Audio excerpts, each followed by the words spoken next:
আসসালামু আলাইকুম বন্ধুগণ, ওয়েলকাম টু ভূত আড্ডা। শুরু হয়ে গেল ভূত আড্ডার আরও একটি নতুন এপিসোড। আর নতুন এপিসোড মানেই নতুন ঘটনা, নতুন কিছু। বরাবরের মতোই আপনাদের সাথে আছি আমি ইমরান রেজ খান। আর আজকে আপনাদের জন্য নিয়ে এসেছি আপনার আমার সকলের প্রিয় আরিফ ভাইয়ের ভয়ঙ্কর একটি ঘটনা। হ্যাঁ, সেই আরিফ ভাই যার দায়ান জিনের ঘটনা আপনাদের সব থেকে বেশি পছন্দের। তো আরিফ ভাইয়ের আজকে একটি ঘটনা আপনারা শুনতে যাচ্ছেন, আর ঘটনাটির নাম হচ্ছে জমিদার বাড়ির অশরীরী।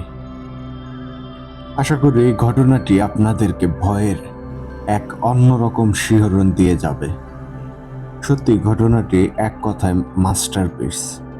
তো মূল ঘটনায় যাওয়ার আগে আপনাদেরকে বলতে চাই, আপনারাও যদি আমাদেরকে এরকম ঘটনা পাঠাতে চান, সেই ক্ষেত্রে কিন্তু আপনাদের কাছে দুইটি বই আছে। প্রথমত আপনারা সরাসরি আমাদেরকে হোয়াটসঅ্যাপে নক দিতে পারেন, আর হোয়াটসঅ্যাপ নাম্বারটি আমাদের ডেসক্রিপশন বক্সে দেওয়া আছে। এছাড়াও আপনারা চাইলেই কিন্তু আমাদেরকে সরাসরি ইমেলের মাধ্যমেও ঘটনা পাঠাতে পারেন। আর ইমেল অ্যাড্রেসটি হচ্ছে bhutatda.stories@gmail.com। আপনাদের জানাশোনার সেরা ভয়ের ঘটনাটি আমাদেরকে লিখে কিংবা ভয়েস ক্লিপ আকারে পাঠিয়ে দিতে পারেন। তো আর কথা বাড়াবো না, এখন সরাসরি চলে যাব আরিফ ভাইয়ের জমিদার বাড়ির অশরীরী নামক ঘটনায়। তাহলে চলুন শুনে আসি।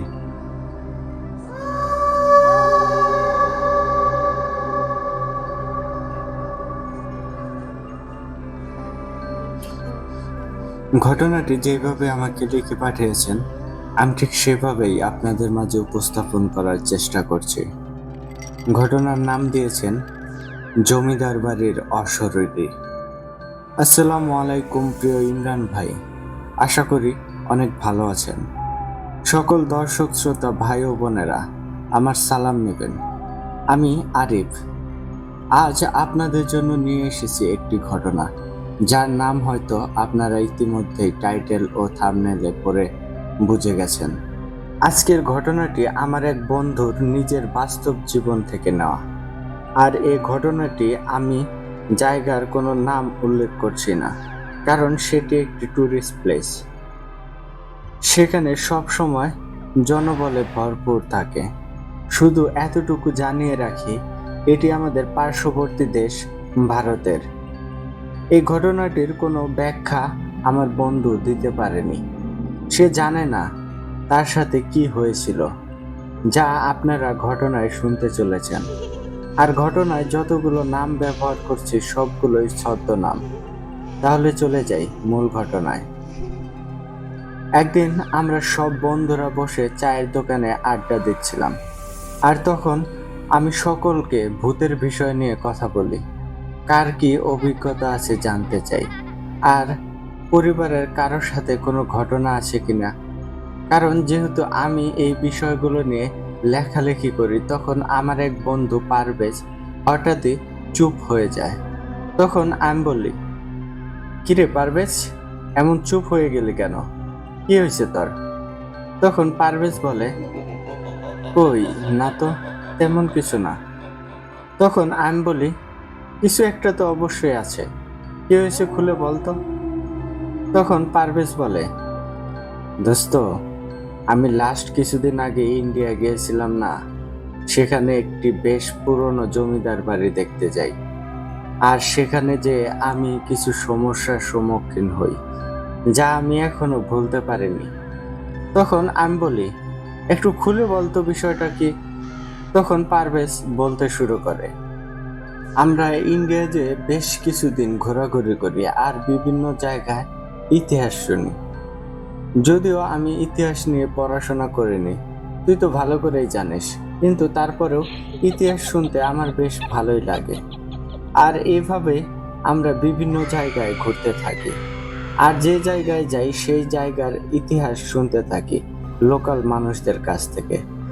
আর এরকম একদিন রাতে হঠাৎ আমাদের গাইড রাহুল ভাই এসে বলল, কাল সকালে আমরা একটি জমিদার বাড়ি দেখতে যাব, আর সারাদিন সেখানেই পার করব। আর খুব সকাল সকাল যাব। তাই আজ সকলে দ্রুত শুয়ে পড়েন। আর আমরাও গাইডের কথা মতো সেদিন সকলে ঘুমিয়ে পড়ি।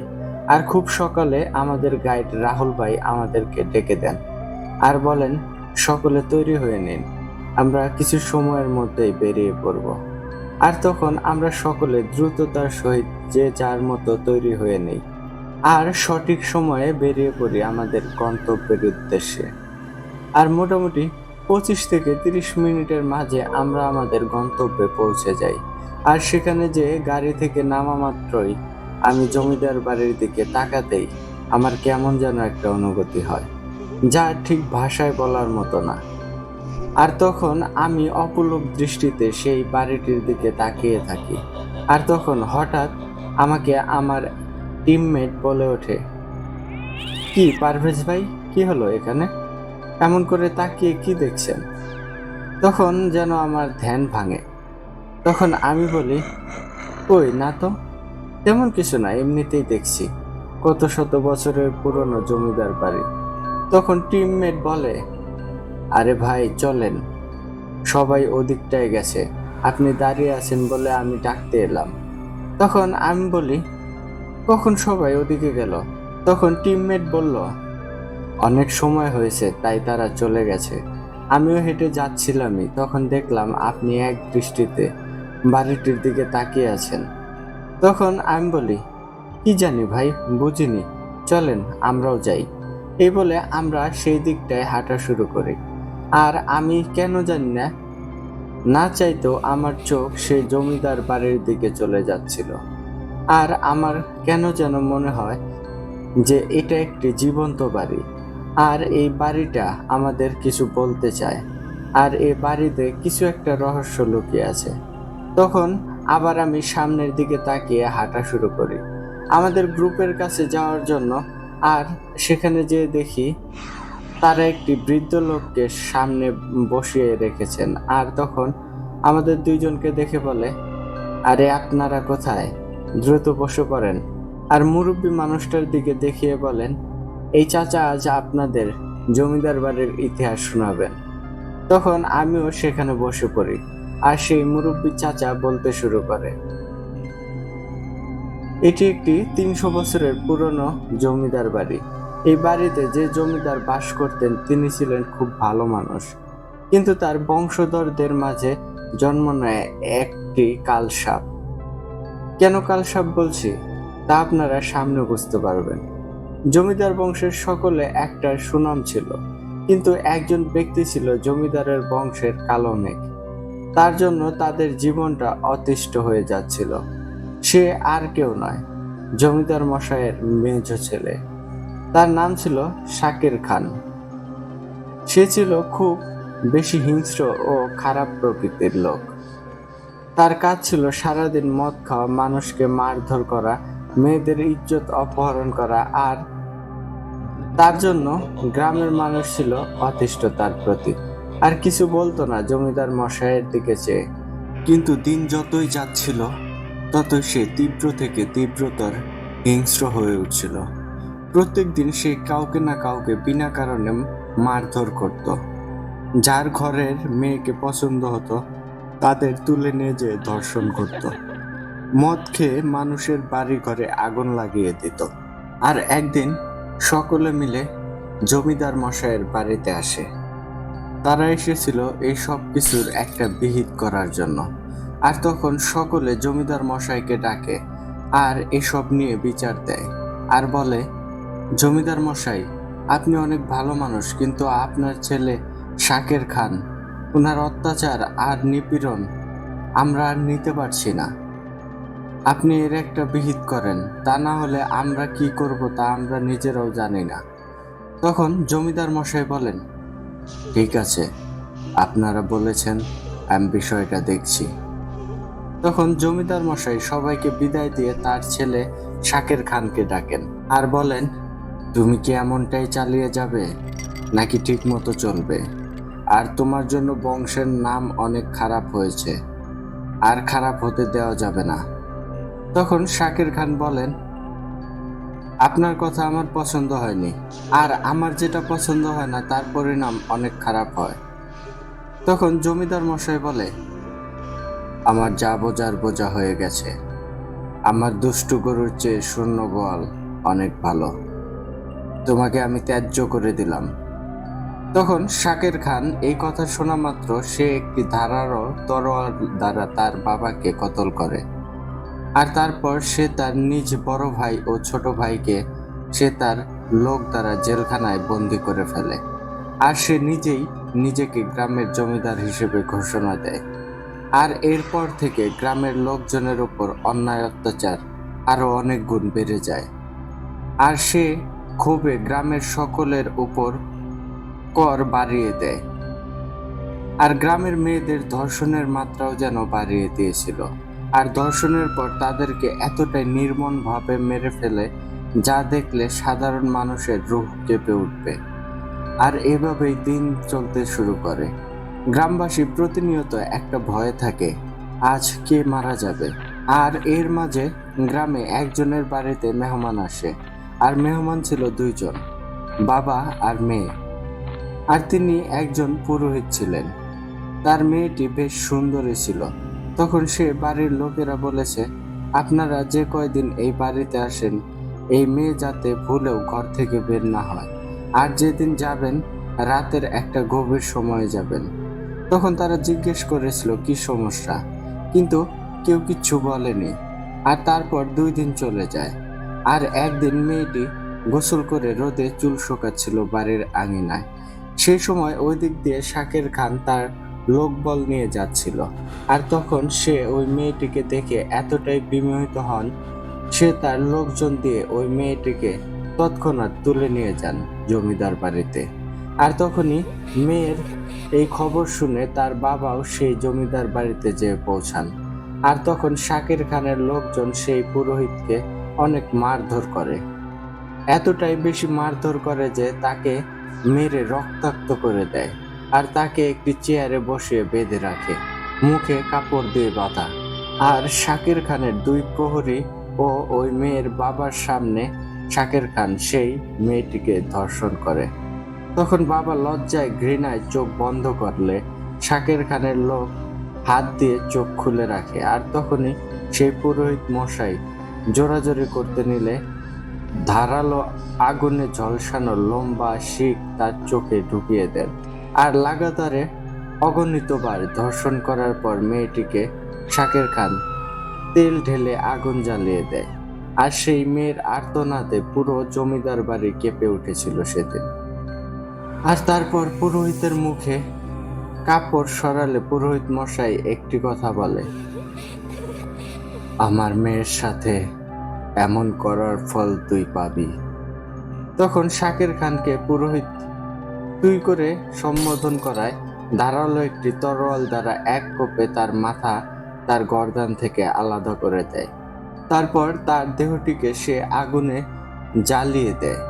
আর এটাতে গ্রামবাসী ক্ষুব্ধ হয়ে একটা সময় সকলে মিলে সেই চলমান জমিদার শাকির খানকে পিটিয়ে মেরে ফেলে, সাথে থাকা তার চামচাদেরও গণপিটুনি দিয়ে মেরে ফেলে।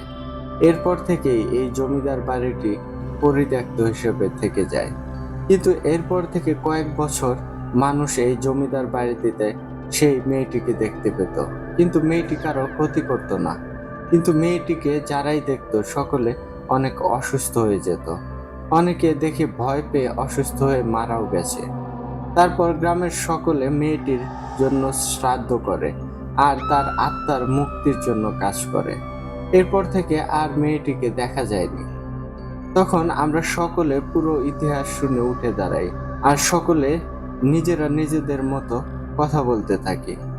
কিন্তু জানিস দোস্ত, আমি চুপচাপ ওই জায়গায় দাঁড়িয়ে ওই মেয়েটির সাথে হয়ে যাওয়া অন্যায়ের কথা ভাবছিলাম।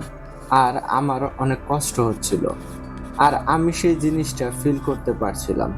তখন একজন আমাকে এসে ডেকে বলে, কি পারভেজ ভাই, কি ভাবছেন? তখন আমি সম্মোহন ফিরে পেয়ে বলি, ওই না, তেমন কিছু না। আর তখন আমরা সকলে মিলে ঘুরে ঘুরে সেই জমিদার বাড়িটি দেখতে শুরু করি। আর ওই বৃদ্ধ লোক আর আমাদের গাইড আমাদেরকে প্রত্যেকটা জায়গার বিবরণ দিতে থাকে। আর একটি কামরায় নিয়ে যেয়ে বলে, এই সেই কামরা যেখানে ওই জালেম শয়তান শাসক শাকের খান গ্রামের মেয়েদের এনে তাদের ইজ্জত অপহরণ করত। এইখানেই সেই মেয়েটিকে ধর্ষণ করে মেরে আগুন জ্বালিয়ে দিয়েছিল। তখন আমি সেই বৃদ্ধ লোকের কথা মতো সেই সময়কার চিত্র আমার চোখে যেন ভেসে ওঠে। আর আমি ফিল করতে থাকি মেয়েটিকে কতই না কষ্ট দিয়েছিল সেই শয়তান শাকের খান, আর কিভাবে সেই মেয়েটি এত যন্ত্রণা নিয়ে পৃথিবী ছেড়েছে। আর আমার চোখ দিয়ে পানি চলে আসছিল সেই বিষয়গুলো নিয়ে ভেবে। আর আমার মন খারাপ হয়ে যাওয়ায় আমি সেখানে বসে থাকি আর বাকিদের বলি, আপনারা যে ঘুরে দেখুন, আমার কেন জানি ভালো লাগছে না। তখন সকলে যে যার মতো ঘুরতে থাকে আর আমি সেই কামরায় একটি আদিম যুগের চেয়ারে বসে থাকি। আমার চোখ বন্ধ করে সেই জিনিসগুলো উপলব্ধি করার চেষ্টা করি। আর হঠাৎ করে একটি মেয়েলি কণ্ঠ আমার কানে ভেসে আসে। আর তখনই আমি চোখ খুলে দেখতে পাই একটি মাঝবয়সী সুন্দর যুবতী মেয়ে আমার পাশে দাঁড়িয়ে। আর মেয়েটি এতটাই সুন্দর যে তাকে দেখলে এক পলকে তার দিকে চেয়ে বছর পার করে দেওয়া যাবে। মেয়েটি উজ্জ্বল বর্ণের আর ছিমছিম স্বাস্থ্যের ছিল। পরনে একটি হালকা গোলাপি শাড়ি, চুলগুলো কোমর সমান। তখন আমি তার দিকে চেয়ে থাকি আর সে আমাকে বললে, এত ভেবে কি করবেন, যা হবার হয়ে গিয়েছে, কপালে এরকমটাই ছিল আর তার জন্য হয়েছেও তাই। তখন আমি বলি, কে আপনি? আপনাকে ঠিক চিনতে পারলাম না। আর কি বিষয়ে আপনি কথা বলছেন তাও বুঝতে পারছি না, একটু খুলে বলবেন? তখন মেয়েটি বলে, আপনি যে বিষয় নিয়ে ভাবছেন আমি সেই বিষয় নিয়েই বলছি। তখন আমি বলি, আমি কি বিষয় নিয়ে ভাবছি আপনি কি করে জানলেন? তখনই আমি চোখ বন্ধ করে নিচের দিকে তাকিয়ে মাথা উঠাতেই দেখি সেখানে মেয়েটি নেই। আর সেই রুমের দরজা দিয়ে কয়েকজন ছেলে মেয়ে ঢোকে। তখন আমি চেয়ার ছেড়ে উঠে তাদের কাছে যে জিজ্ঞেস করি, এই যে আপনারা এখানে কোনো মেয়েকে দেখলেন? তখন তারা বলে, কোথাকার মেয়ে, এখানে তো কোনো মেয়ে নেই। তখন আমি বলি, এই মাত্রও ছিল। আচ্ছা, এখান থেকে কি কোনো মেয়েকে বেরোতে দেখেছেন? তখন তারা বলে, না, কোনো মেয়েকে এখান থেকে বের হতেও দেখিনি। আমরা ঢুকে দেখি আপনি একা বসে আছেন, আর কেউ ছিল না এখানে। তখন আমি ভাবি, কি হলো তাহলে? আর আমি কি তাহলে ভুল দেখলাম? তখন আমি তাদের বলি, আপনাদের ডিস্টার্ব করলাম, দুঃখিত। তখন তারা বলে, কোনো সমস্যা নেই। আর তখন আমি সেখান থেকে বেরিয়ে পড়ি। আর সেই জমিদার বাড়ির পেছনটায় একটি বড় দিঘি ছিল। তখন আমি সেই দিঘির শেষ প্রান্তে যে একটি গাছের নিচে বসে প্রকৃতির সৌন্দর্য দেখতেছিলাম।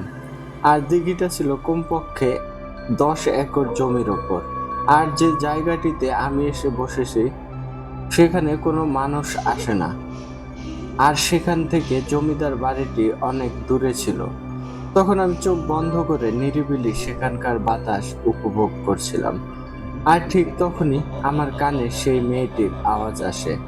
তখন মেয়েটি বলে, ওই সময় মানুষ চলে আসায় কথা বলতে পারেনি, আর চলে এসেছিলাম, কিছু মনে করবেন না।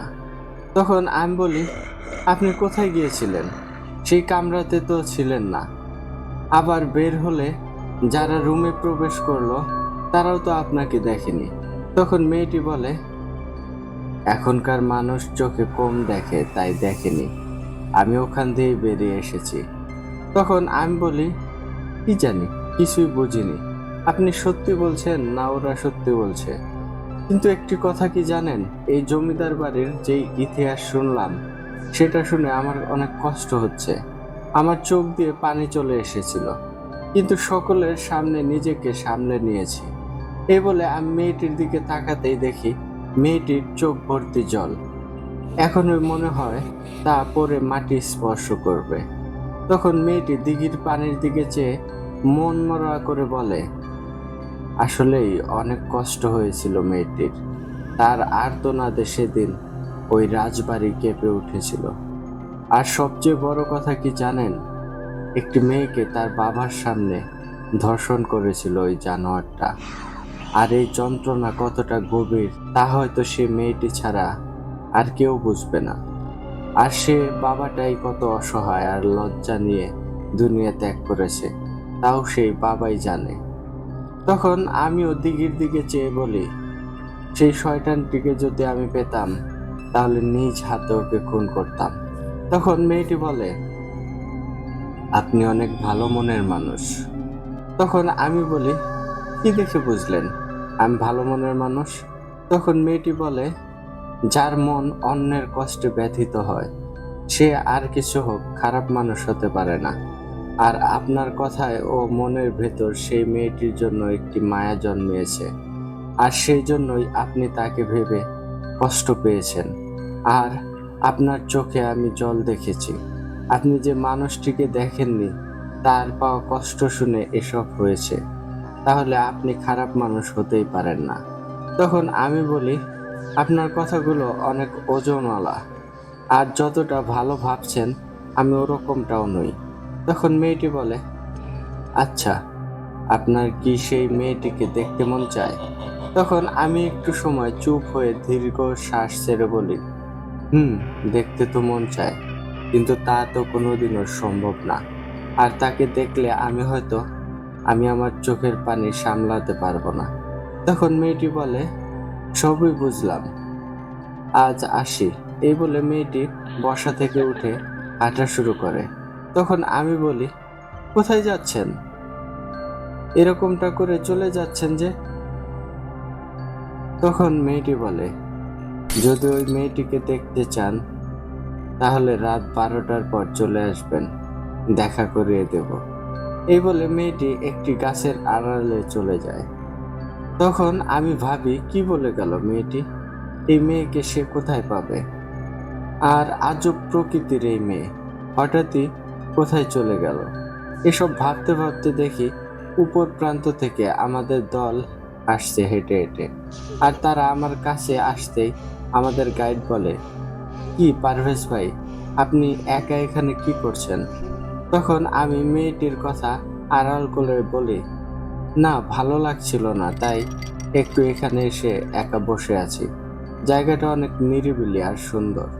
তখন সেই গাইড বলে, ভাই, দুপুরের খাবারের সময় হয়েছে, চলেন খাওয়া দাওয়া করেন, আর একটু ঘোরাঘুরি করে হোটেলে যাব।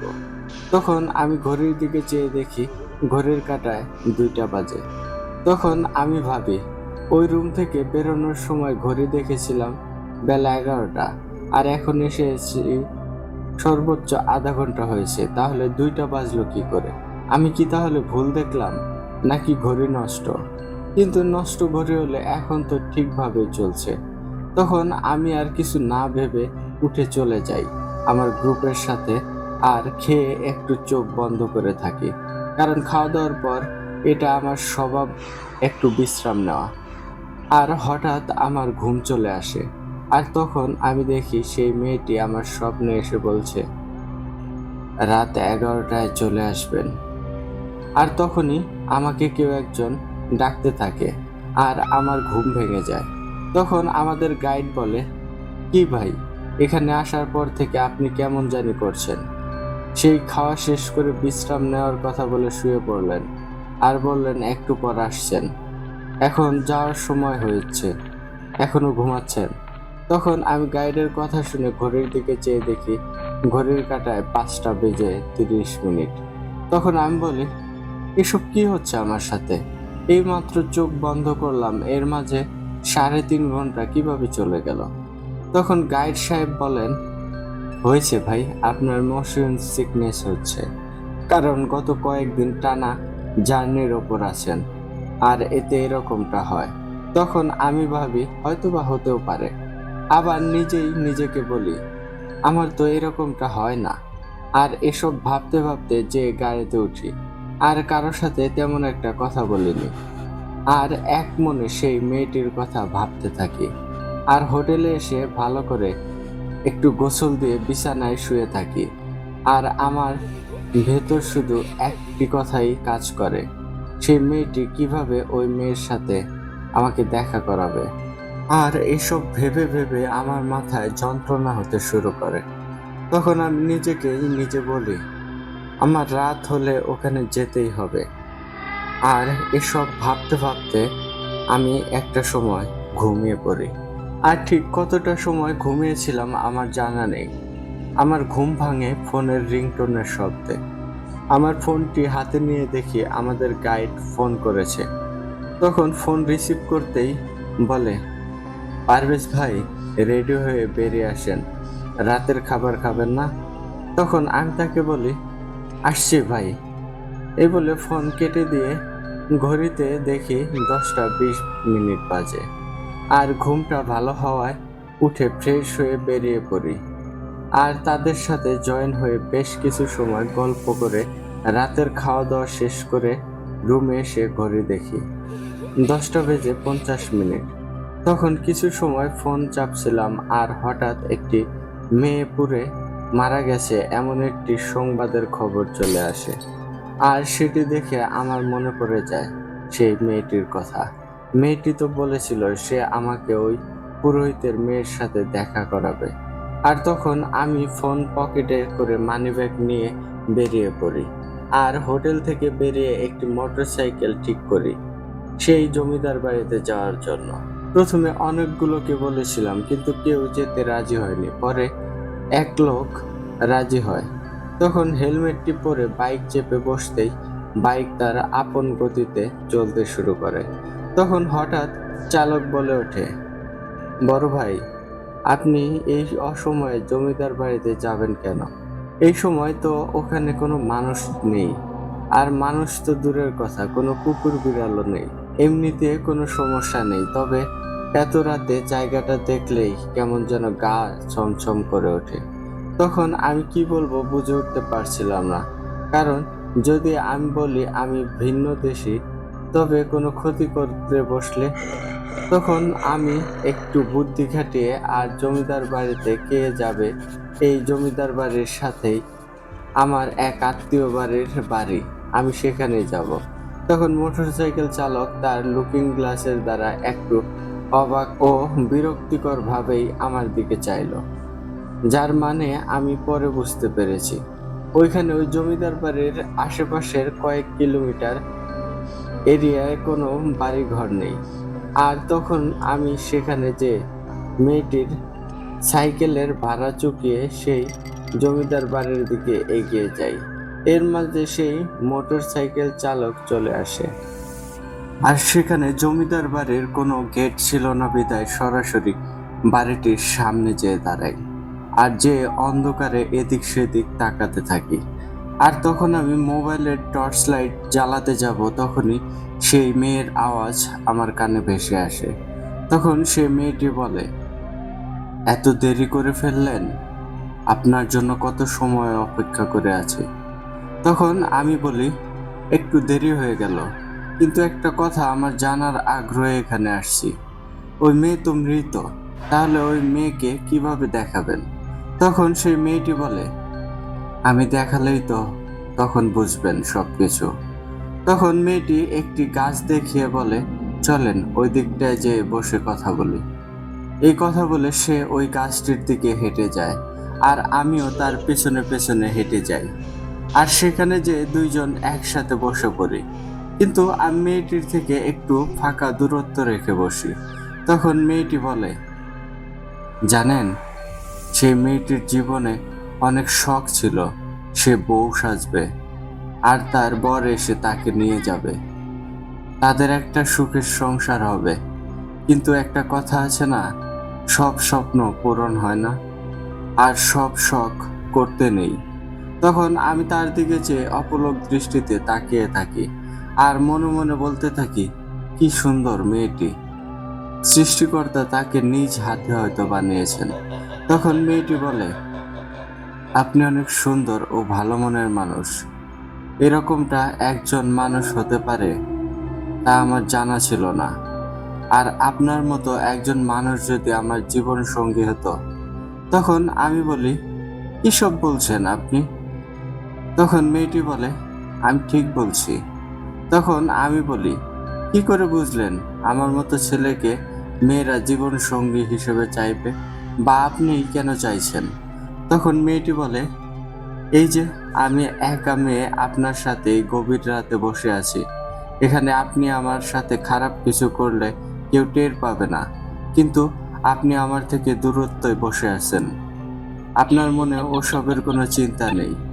তখন আমি বলি, আচ্ছা ওসব বাদ দেন, এই মেয়ের কথাটা বলেন আগে, তাকে দেখাবেন কি করে? তখন মেয়েটি বলে, দেখাবো, কিন্তু তার আগে একটি কথা, আপনি এখান থেকে যাবার পর আর কখনো এখানে আসবেন না।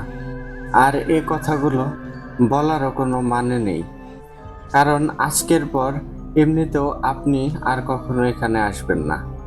তখন আমি বলি, আপনার কথার কোনো আগামাথা আমি বুঝলাম না। তখন মেয়েটি বলে, সবই বুঝবেন, একটি কথা বলি। তখন আমি বলি, জি বলেন। তখন মেয়েটি বলে, আচ্ছা আমি যদি বলি সেই মেয়েটিই আমি, আপনি কি বিশ্বাস করবেন? তখন আমি বলি, আপনি আমার সাথে মজা করছেন কেন? আপনি সেই মেয়ে হতে যাবেন কেন? সে মেয়ে তো মারা গেছে অনেক আগেই, আর আপনি তো এখনো জীবিত। তখন মেয়েটি বলে, কে বলেছে আমি জীবিত? তখন আমি বলি, এই যে আপনি আমার সামনে জলজ্যান্ত মানুষ বসে আছেন। তখন মেয়েটি বলে, সব দেখা সত্যি হয় না, আর আমি সেই মেয়ে। আপনাকে আমি অনুরোধ করে বলছি, আপনি এখান থেকে গেলে আর কখনো আসবেন না, কারণ আপনাকে দেখলে আমার পুরনো স্মৃতি মনে পড়ে যায়, আর আমার স্বপ্নগুলো ভেসে ওঠে আমার চোখে। সেই স্বপ্ন যা আমি রোজ দেখতাম, আমার একটি সংসার হবে। তখন আমি বলি, আপনার মাথা গিয়েছে হয়তো, তা না হলে মানুষ এসব আজে বাজে কথা বলে। আর সে মেয়েটি আপনি যদি হন, তাহলে সে মেয়েটি পুড়ে যাবার পর দেখতে কেমন হয়েছে তা দেখান। আর তখন আমার সব কথা ও কল্পনা ভেঙে মেয়েটির চেহারা কালো হতে শুরু করে, আর তার চেহারার সব মাংসগুলো খসে খসে পড়তে শুরু করে, আর মুহূর্তে সেই মেয়েটির চেহারা একটা ভয়ঙ্কর রূপ নেয়, আর যা দেখে আমি অজ্ঞান হয়ে যাই। আর অজ্ঞান হওয়ার আগ মুহূর্তে আমার একটি কথা কানে আসে সেই মেয়েটির। মেয়েটি বলেছিল, চলে যাবেন জানি, কিন্তু কিন্তু কেন এত মায়া জন্মালো আপনার জন্য? এটুকু শুনে আমি অজ্ঞান হয়ে যাই। আর পরদিন চোখ খুলে দেখি আমার ট্যুরমেটরা সকলে আমার পাশে গোল হয়ে দাঁড়ানো, আর কয়েকজন আমাকে ডাকছে। তখন আমি বলি, আমি কোথায়? তখন তারা বলে, আপনি আপনার রুমে। আর পারভেজ ভাই, আপনি মানুষ নাকি অন্য কিছু? তখন আমি বলি, কেন, কি হয়েছে? তখন তারা বলে, এভাবে মানুষ ঘুমায়? আমরা ভয় পেয়েছিলাম আপনার আবার কিছু হলো কিনা। সেই কখন থেকে দরজা টোকাচ্ছি, আপনার কোনো সাড়া শব্দ নেই। পরে রুম সার্ভিসকে দিয়ে ডুপ্লেক্স চাবি দিয়ে এনে দরজা খুলি, আর দেখি আপনি নাক টেনে ঘুমাচ্ছেন। এরপর সেই কখন থেকে আপনাকে ডাকছি, আপনার ঘুম ভাঙার কোনো নামগন্ধই নেই। তখন আমার কাল রাতের সব স্মৃতি মনে পড়ে যায়, আর আমার শরীরটা একটু কেঁপে ওঠে। আর আমি তখন তাদের কিছুই বলিনি কাল রাতের সব কিছু নিয়ে, খালি এইটুকু বলি, জানি না কেন এমন গভীর ঘুম ধরেছে। সকলে হয়রানি করার জন্য আমাকে মাফ করে দেবেন। তখন সকলে চলে যেতে নিলে আমি আমার গাইড সাহেবকে একটু দাঁড়াতে বলি। তখন তিনি দাঁড়ালে, আমি বাকিরা চলে গেলে আমি তাকে কাল থেকে ঘটে যাওয়া সবকিছু খুলে বলি।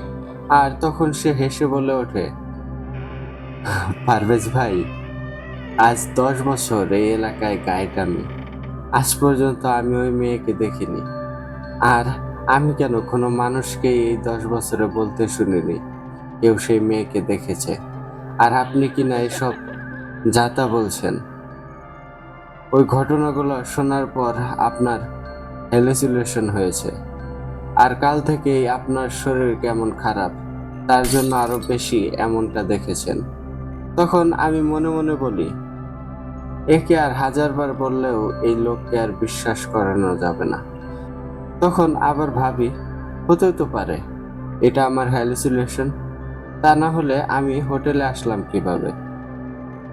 তখন তাকে আমি বিদায় দেই আর নিজে ফ্রেশ হতে চলে যাই।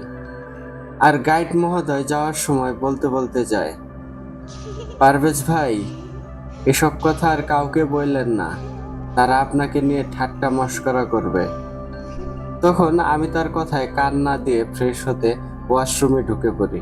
আর যাবতীয় কাজ সেরে গোসল করতে যে নিজেই বলি, একবার হোটেলের সিসিটিভি দেখলে বোঝা যাবে আমি কি হোটেল থেকে বেরিয়েছিলাম কিনা।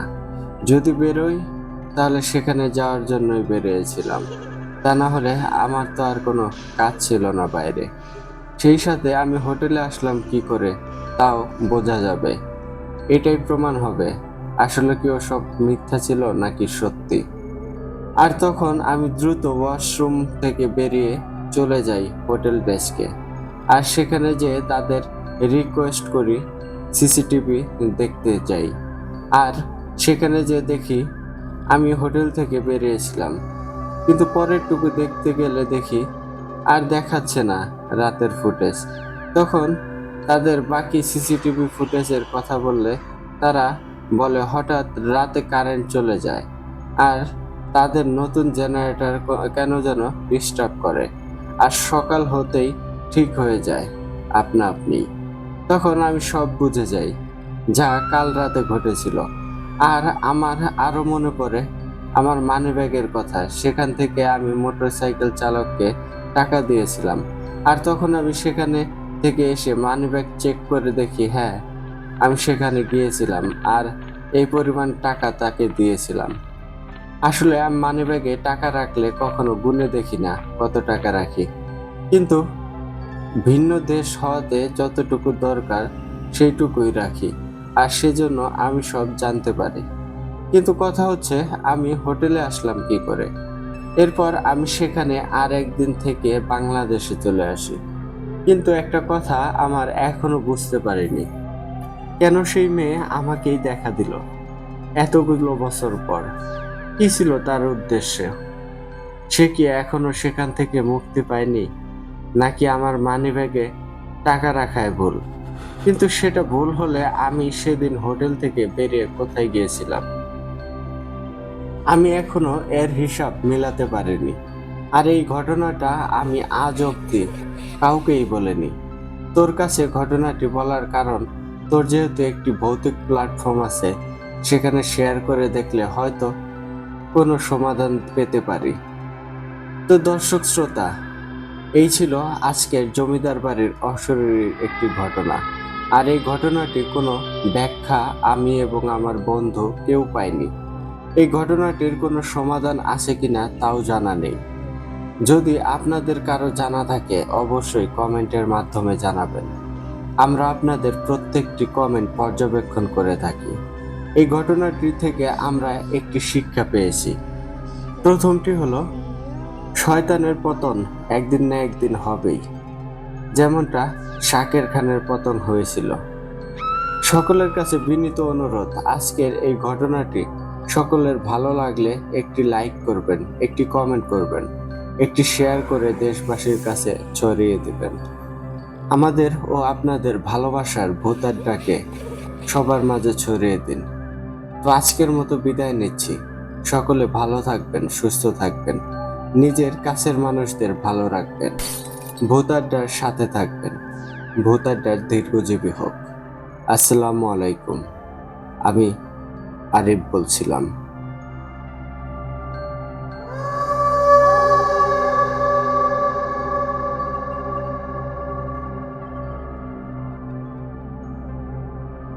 ওয়ালাইকুম আসসালাম। আরিফ ভাই, কি ঘটনা দিলেন ভাই! এক কথায় মাস্টারপিস। আপনার আরেকটা মাস্টারপিস ঘটনা ভাই।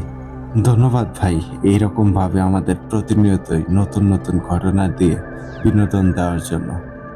সত্যি ভাই, এক কথায় একদম উড়ে গেছে ঘটনাটা। ভয়ঙ্কর রকম সুন্দর বলতে যা বোঝায়, আপনার ঘটনাটি কিন্তু ঠিক তেমনই ছিল। আপনার ঘটনা বরাবরই ভাই একটু স্পেশাল কিছু নিয়ে আসে। ভিন্ন রকম ফিলিংসগুলো ভাই আসলে মুখে বলে এক্সপ্লেন করার মতো না। অসাধারণ এক কথায়। তো বন্ধুগণ, আপনারা কিন্তু অবশ্যই কমেন্ট করে জানাবেন আরিফ ভাইয়ের আজকের ঘটনাটি আপনাদের কাছে কেমন লেগেছে। আপনাদের মূল্যবান কমেন্ট আমাদেরকে কিন্তু নতুন ঘটনা লিখতে বা নতুন ঘটনা জোগাড় করতে অনেক বেশি অনুপ্রাণিত করে। তাই দয়া করে আপনাদের মূল্যবান মতামত আমাদের সাথে অবশ্যই শেয়ার করবেন। আর আপনাদের মাঝে যারা আমাদের চ্যানেলটিকে এখনো সাবস্ক্রাইব করেননি, তারা কিন্তু অবশ্যই সাবস্ক্রাইব করে অল বাটন অন করে রাখবেন, যেন আমাদের পরবর্তী ঘটনার নোটিফিকেশন সবার আগে আপনার কাছে চলে যায়। তো এই ছিল আজকের আয়োজন, আশা করি আপনাদের ভালো লেগেছে। ইনশাল্লাহ আগামী এপিসোডে আপনাদের সাথে আবারও কথা হবে নতুন ভয়ঙ্কর কোনো ঘটনা নিয়ে। টিল দেন সবাই ভালো থাকুন, সুস্থ থাকুন। আজকের মতো আমি ইমরান খান এখানেই বিদায় নিচ্ছি। আসসালামু আলাইকুম।